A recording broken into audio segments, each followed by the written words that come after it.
बिस्मिल्लाहिर्रहमानिर्रहीम। अस्सलाम वालेकुम। हम लोग मैथमेटिक्स की क्लासें का स्टार्ट कर रहे हैं, जिसमें मैं आपको बेसिक से एडवांस तक मैथ्स करवाऊंगा। इसके अंदर क्लास 6, 7, 8, 9, 10, 11, 12 और जो आपके CSS होता है, आपका FPSC के जो टेस्ट होते हैं, आपके SPSC के टेस्ट जो होते हैं, आपके SSC के जो टेस्ट होते हैं, आपके जो MD होता है, ECAT और जो भी कॉम्पिटिटिव एग्ज़ाम्स होते हैं, हम उनकी मैथ को इस क्लासेस में कंप्लीट करेंगे। हमारा फर्स्ट टॉपिक है जो आज हम पढ़ेंगे, इसका है कि डिफाइन सेट। सबसे पहले हम पढ़ेंगे कि सेट क्या है, ताकि हमें अंदाज़ा हो जाए कि सेट कहते किसे है। जब हमें सेट की डेफिनेशन का पता चल जाएगा तो हम इसको आगे टाइप्स पढ़ेंगे। सेट क्या है? आपको सेट के बारे में याद रखनी चाहिए 3 बातें। अगर आपको 3 बातें पता हैं तो आप कहेंगे ये सेट है। वो 3 चीज़ें क्या हैं?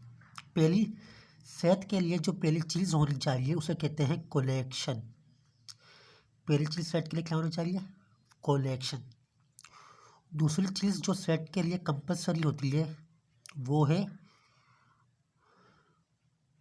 Well defined. दूसरी चीज़ हमारे पास क्या है? Well defined. तीसरी चीज़ हमारे पास डिस्टिंक्ट ऑब्जेक्ट। सेट के लिए 3 चीज़ों का होना ज़रूरी है। पहली, कलेक्शन होना चाहिए। दूसरा, वेल डिफाइंड होनी चाहिए। तीसरी, डिस्टिंक्ट ऑब्जेक्ट होने चाहिए। अब इन 3 चीज़ों से मतलब क्या है? कलेक्शन का मतलब आम तौर पे जो समझा जाता है वो ये समझा जाता है कि कलेक्शन का मतलब होता है मोर देन टू। लेकिन मैं आपको आगे इस चीज़ को एक्सप्लेन करूँगा कि कलेक्शन एक चीज़ को भी कहते हैं और कुछ ना हो उसको भी कलेक्शन कहते हैं। कलेक्शन क्या होता है मैं आगे इसको एक्सप्लेन करूँगा। वेल डिफाइन का मतलब क्या है? वेल डिफाइन का मतलब है हैविंग स्पेसिफिक प्रॉपर्टीज। क्या मतलब? मतलब ये है कि जो सेट के मेंबर हैं, सेट के अंदर जो मेंबर मौजूद हैं, इन मेंबर्स की जो है कोई ख़ास प्रॉपर्टी होनी चाहिए जिससे आप उसको आइडेंटिफाई कर सकें। किससे आइडेंटिफाई कर सकें? उस मेंबर को, ये मेंबर इस सेट का है या नहीं है। तीसरा, डिस्टिंक्ट ऑब्जेक्ट का मतलब ये है कि डिफरेंट ऑब्जेक्ट होने चाहिए। डिफरेंट मतलब का ये होता है कि रिपीटेशन नहीं होनी चाहिए। चलिए, नो रिपीटेशन नहीं होनी चाहिए। एक चीज़ बार बार डिफाइन, एक चीज़ बार बार रिपीट नहीं होनी चाहिए।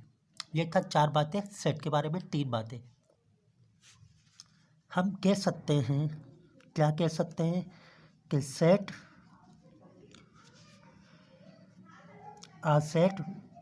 इज a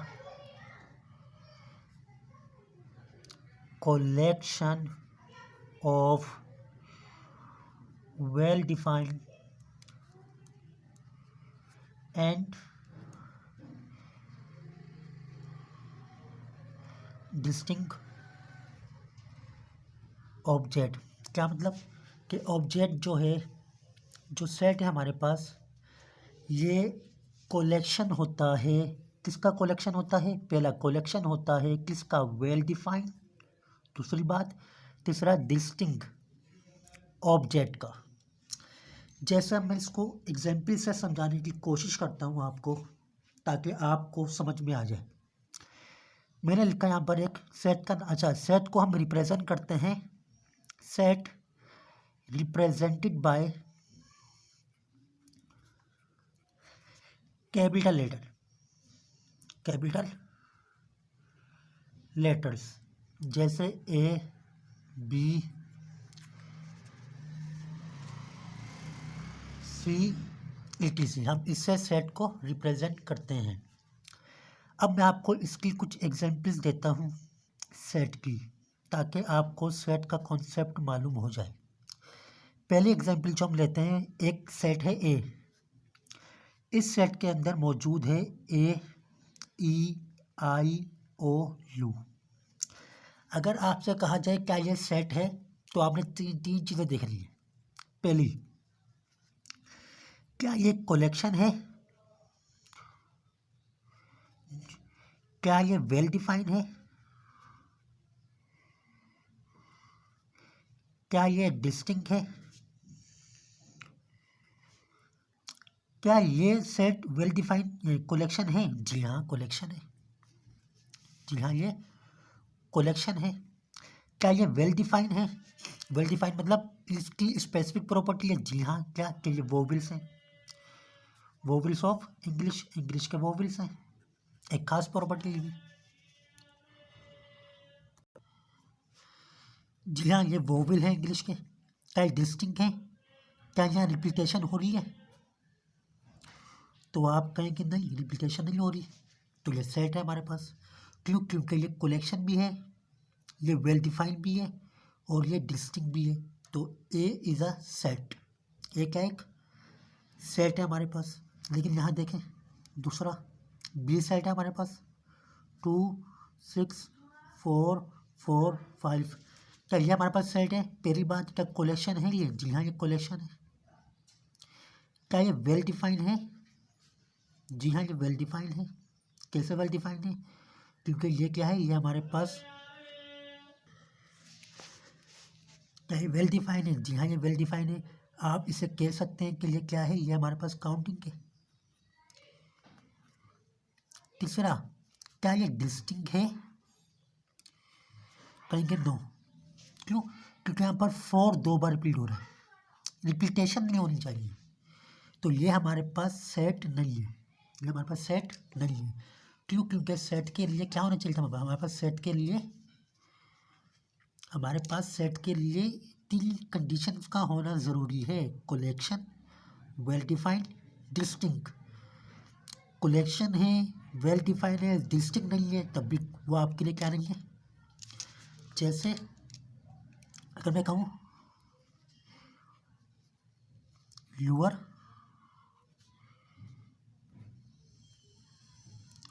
फेवरेट बुक्स, क्या आपके लिए सेट बन सकता है? अब जाहिर बात है, कलेक्शन तो ये होगा क्योंकि आपको एक से ज़्यादा बुक पसंद होगी। क्या ये वेल डिफाइंड होगा? ये वेल डिफाइंड नहीं होगा, नो वेल डिफाइंड। ये वेल डिफाइंड क्यों नहीं होगा? क्योंकि हर एक का जो फेवरेट बुक्स होती हैं वो डिफरेंट होती हैं। किसी की फेवरेट बुक के अंदर केमिस्ट्री शामिल है, तो किसी की फेवरेट बुक के अंदर केमिस्ट्री शामिल नहीं है। किसी की फेवरेट बुक के अंदर इंग्लिश ग्रामर शामिल है, तो किसी की फेवरेट बुक में इंग्लिश ग्रामर शामिल नहीं है। तो कलेक्शन तो होगा, वो डिस्टिंक्ट भी होगा वो, लेकिन वो क्या नहीं होगा, वो वेल डिफाइंड नहीं होगा।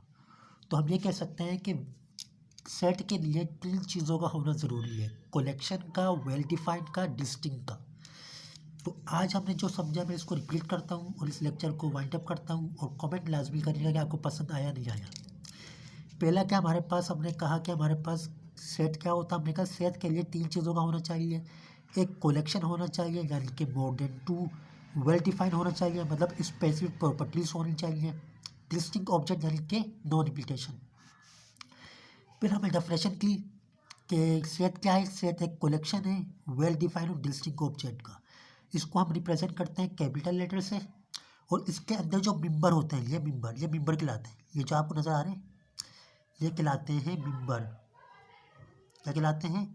मेंबर्स भी कहते हैं, और इसको हम एलिमेंट्स भी कहते हैं, है ना, एलिमेंट्स भी कहते हैं।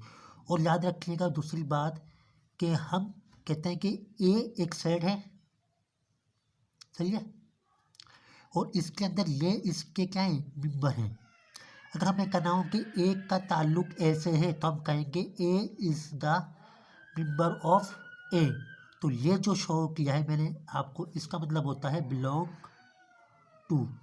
और अगर ताल्लुक नहीं, जैसे बी, क्या बी का ताल्लुक, क्या बी का ताल्लुक ए से है? ए से क्या ए सेट में बी है?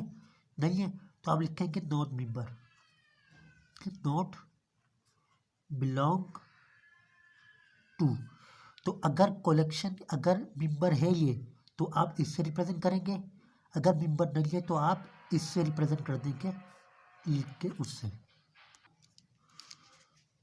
तो आपको मेरी यहाँ तक बात समझ में आ गई कि अगर मेंबर है तो इससे रिप्रेजेंट करते हैं, अगर मेंबर नहीं है तो इसी को बनाकर, इसको बनाकर ये मेंबरशिप को शो करता है, और ये जो है मेंबरशिप को शो नहीं करता, ये मेंबरशिप नहीं है। तो हमने पढ़ा सेट है क्या। हमने कहा सेट के लिए 3 चीज़ों का होना ज़रूरी है। पहली कलेक्शन होना चाहिए, दूसरा वेल डिफाइन होना चाहिए, तीसरा डिस्टिंक्ट होना चाहिए। अगर इसमें से एक भी कंडीशन नहीं है तो हम कहीं के लिए सेट हमारे पास नहीं है। तो मेरे चैनल को सब्सक्राइब कर लीजिएगा, लाइक कर लीजिएगा, शेयर कर लीजिएगा, और कोई भी सवाल हो तो कमेंट बॉक्स में पूछ सकते हैं। बहुत सारा ख्याल रखिएगा। Thank you.